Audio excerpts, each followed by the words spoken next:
Welcome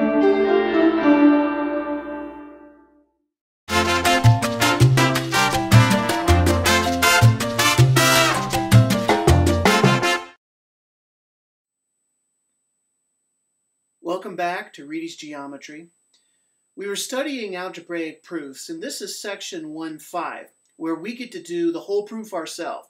They're just going to give us the equation, and then we're going to solve for x step by step, and with each step, we have to provide a reason. And of course, the reasons will be one of the properties that we've learned. Let's get right to it. On your worksheet for section 1.5, I'm going to do numbers 6 and 8 as examples. So here's number 6. They give us 5 equals 4 times parentheses 3x minus 5. Now as I look at that, that's the starting point. So what do I put for a reason for the starting point? And again, your first reason in a proof will always be given. So this is given. Given. Now the question is, what do I do first? Different people may choose to do things in a different order, so actually each algebraic proof may look a little bit different depending on the order that you did things. That's true because how to solve an algebraic problem, you can do things in a different order or in a different way. This proof is just a record of how you did it, all right? And so as long as your statements are all correct, you got to the right answer. And the reasons for each step are all correct, then your proof is correct. And it may not look exactly like mine, but here's how I would do this. From Algebra 1, we learned that if I'm going to take 4 times this quantity in parentheses, I have to use the distributive law. We have not talked about that as a property this year, but the distributive law is still legitimate, and we talked about it last year, so we're going to use it. So I'm going to take this 4 and distribute it through. So I'm going to write 5. 4 times 3x is 12x, and 4 times negative 5 is a minus 20. And that will be the distributive law. That'll be my reason. I'll abbreviate that DIST. Distributive law. Well, now where do I go to get x by itself? Well, at this point, I'm going to have to add 20 to both sides. That's what I would do. Some people may want to subtract 12x to get the x's over, and you could do that. But I'm going to add 20 here. So if I add 20 to this side, the 20s cancel out. And if I add 20 over there, I get 25 equals 12x. The minus 20 canceled out. What says I can add the same thing, in this case 20, to both sides of an equation? The addition property of equality. So that is my reason. Addition property of equality. Now how do I get x by itself? Well, it's being multiplied by 12, so how do I get rid of the 12 or undo that multiplication? I divide. So I divide both sides by 12.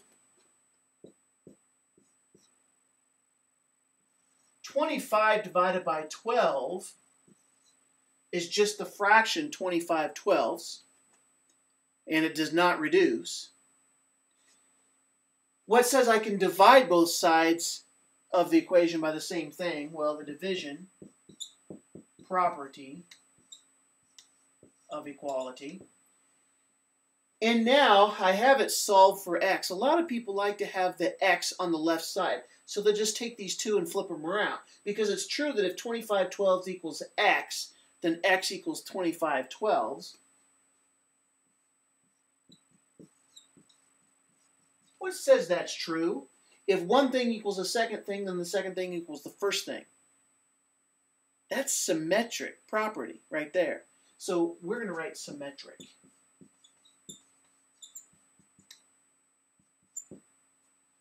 I've solved for x.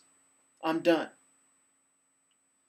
All right, now I move to number 8. Similar type problem. They've given me negative 3 equals 5x minus 4, and I want to get x by itself. Well, if they gave me this problem, then my first reason, obviously, is given. What would I have to do to get x by itself? First step. think I would add 4 to both sides to get rid of this. So if I add 4 to both sides, negative 3 plus 4, that's just 1. And if I add 4 over here, it'll cancel, and I'll get 5x. What says I can add the same thing to both sides? Addition property of equality. Add prop EQ. A lot of abbreviation going on here. All right. How do I get x by itself? Well, it's being multiplied by 5, so I have to divide both sides by 5. And 1 over 5 will equal x.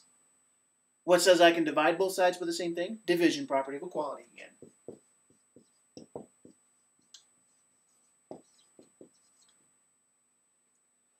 Again, I'm going to go ahead and switch this around. For reasons you'll see later, and if you've taken algebra, you know that it helps a lot to have your variable on the left side with inequalities. I just like to have my variable on the left side, so I'm going to switch it around. You don't have to do this last step necessarily. It's solved for x the way it is. But I'm going to switch it around. X equals 1/5. And the reason is symmetric, just like I did over there.